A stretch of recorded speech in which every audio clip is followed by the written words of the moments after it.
Hey there, Wildcats. My name is Jillian Withington, and I am one of the athletic trainers here at Johnson & Wales University. I'm here with Tim O'Brien, and we are going to take you through the NCAA mandated presentation regarding sickle cell. The NCAA requires proof of sickle cell results or attendance to one of these informative sessions before you're able to participate in athletic competition. So we're going to get through this and teach you all about sickle cell. So what is sickle cell? On your screen, you'll see two different red blood cells. The normal red blood cell is a nice, soft cell that can travel easily through your bloodstream, and the other one is a C-shaped sickle cell. So that sickled red blood cell decreases the amount of oxygen that is able to reach your muscles and organs. Your red blood cells carry hemoglobin, which help transfer oxygen from your lungs and carry them through your bloodstream. The unhealthy red blood cells are hardened and altered in shape, and they don't live as long and cannot travel well, causing clots and blockages. So do I have sickle cell? If you have sickle cell, you can thank your mom and dad because it's something that you inherited. It does affect about 100,000 Americans, and it's 3 times more common than any other genetic disease. There is an increased prevalence in African Americans, with 1 in 365 Black or African Americans being affected by the disease, but it can affect anyone. So the question is, was I tested? If you are born before 1984, which many of you in this upcoming class are, you were tested at birth. So you can contact your pediatrician, or you can try calling your state hotline, which is something that we'll go over later in this presentation on how to get those numbers. Being tested does determine the presence of sickle cell, but does not determine the severity of sickle cell. So how do I get it? If one parent has sickle cell anemia and the other is normal with normal hemoglobin, you will inherit the trait. If one parent has sickle cell anemia and the other has the trait, there's a 50% chance that you will have the full sickle cell disease or just the trait. If both parents have the trait, there's a 25% chance that you have the disease. Now, if you have a teammate that does have sickle cell and you live in the dorms, relax, it's not contagious. Like we said before, it is something that's inherited, so you can thank your mom and dad. So as part of this presentation, there are going to be 2 different videos that we're going to have you guys watch. The first one is going to be the official NCAA sickle cell presentation, so we will play that for you guys now.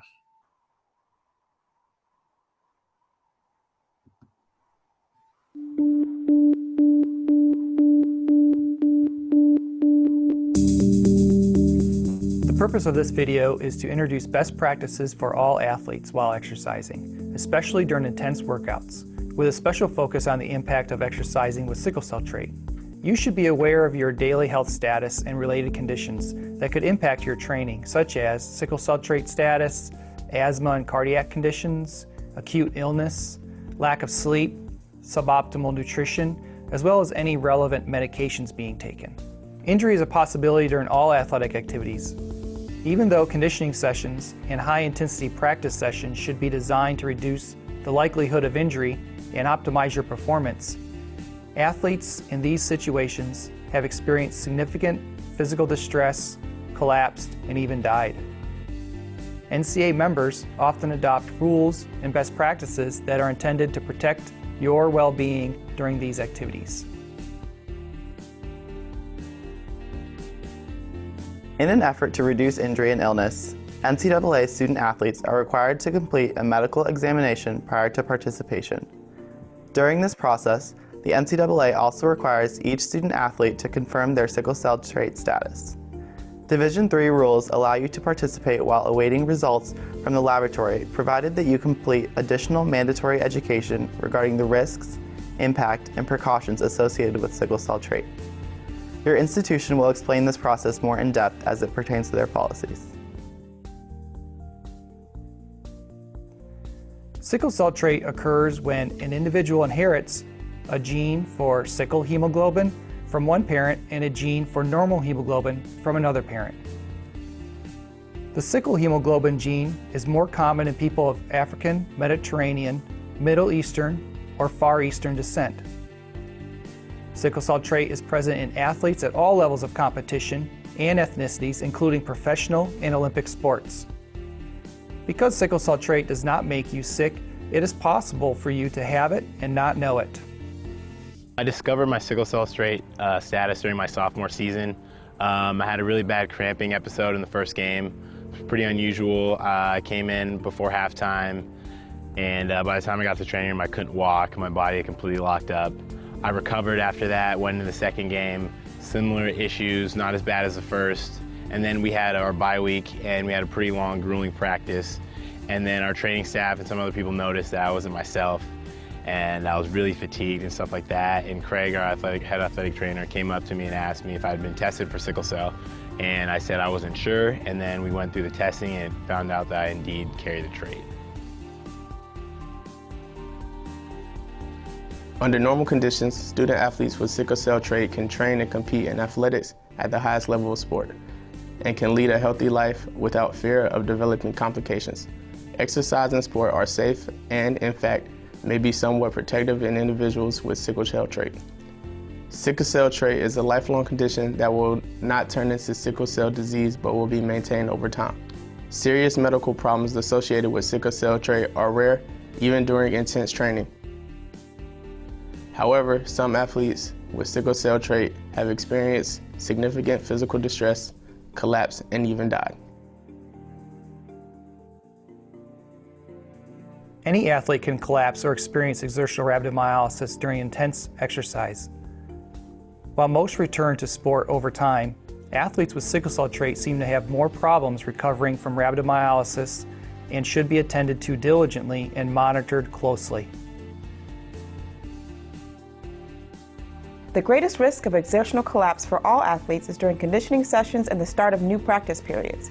Your workout goal is to optimize your physical efforts while minimizing the risk of injury and illness. Workout design should consider your individual medical condition, skills, abilities, and conditioning level. Progressing your exercise time and intensity slowly during a 2-week period before preseason can help your body acclimate to the exercise load and prepare for the rigors of the sports season. All athletes and coaches can monitor distress by watching an athlete's posture during the workout. This color graphic depicts green, yellow, and red situations which correspond to a series of postures showing an athlete moving into a distressful and serious condition. Athletes unable to stand on their own from a kneeling position or having trouble walking normally under their own control during recovery should raise suspicion of distress, and additional medical intervention should be considered. Taking a knee during a workout can be a universal sign for the need for additional recovery. Exercise should not be used as a form of punishment in any athlete experiencing physical distress. To ensure optimal performance, you should stay hydrated by consuming water throughout the day. Do not wait until you're thirsty. Drink early in the workout, such as 8 ounces of water every 15 minutes during exercise, and incorporate sports drinks when possible. Replace your fluids lost during exercise by keeping track of your weight lost. In general, 20 ounces of fluid should be replaced for every pound lost during the workout. Monitoring your urine color is another way to assess your hydration. Lighter color is better. Dark brown urine should be reported immediately. Knowledge of sickle cell trait status can be a gateway to taking simple precautions that may prevent exercise collapse and allow for optimal performance. Do you know your sickle cell trait status?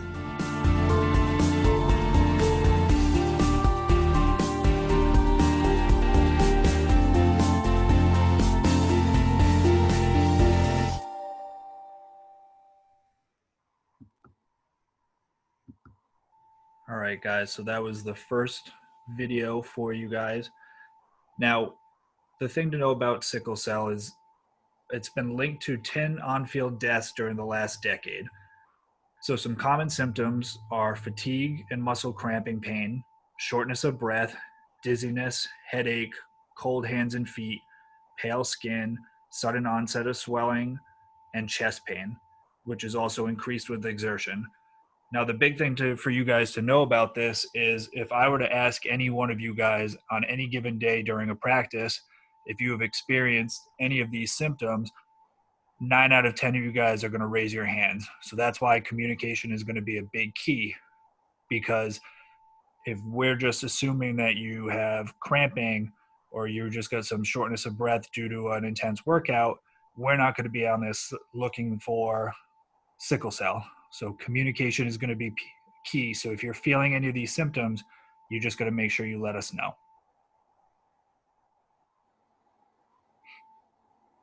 So the other things to know is that sufferers can also experience things like kidney problems, stroke, infections, bone and chest pains, and in very rare cases, symptoms can also lead to death. So again, communication. Always alert your athletic trainer if you are suffering any of these symptoms.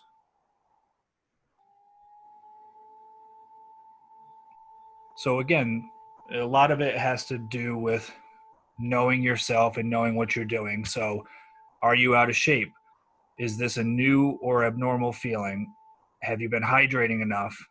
If you are hydrating before practice, are you hydrating enough after practice? Did you eat too much or did you eat enough? So if you're in doubt, report how you're feeling to your athletic trainer or your coach. But again, it's about knowing what's normal for you. Is this something that you've felt before? Do you know that you didn't do enough work leading into preseason? Do you know that you went a little bit hard at the gym before practice and that's affecting you? Communication.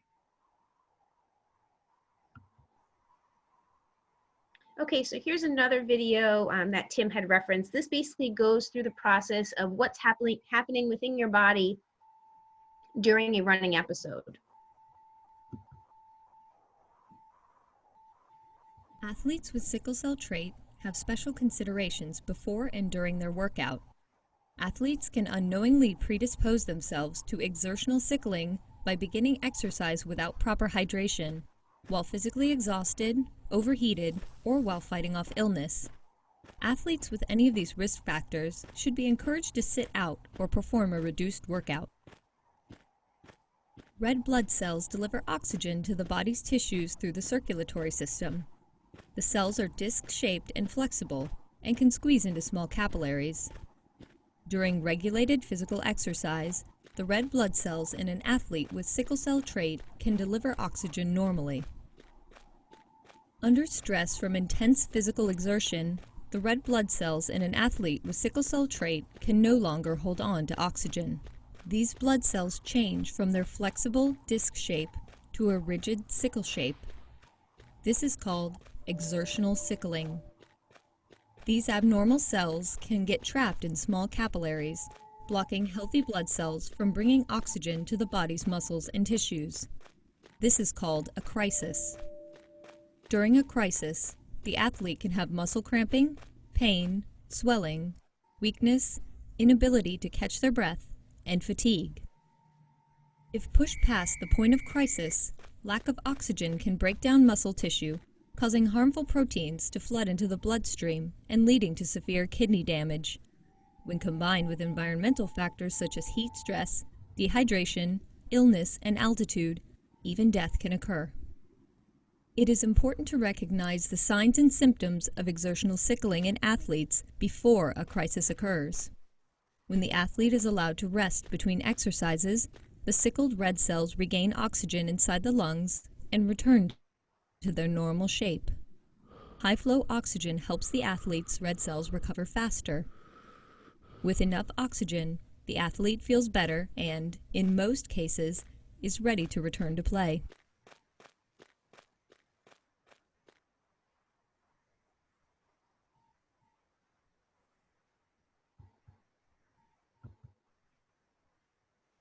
So can I still play? Am I able to play if I have sickle cell? Yes, you are.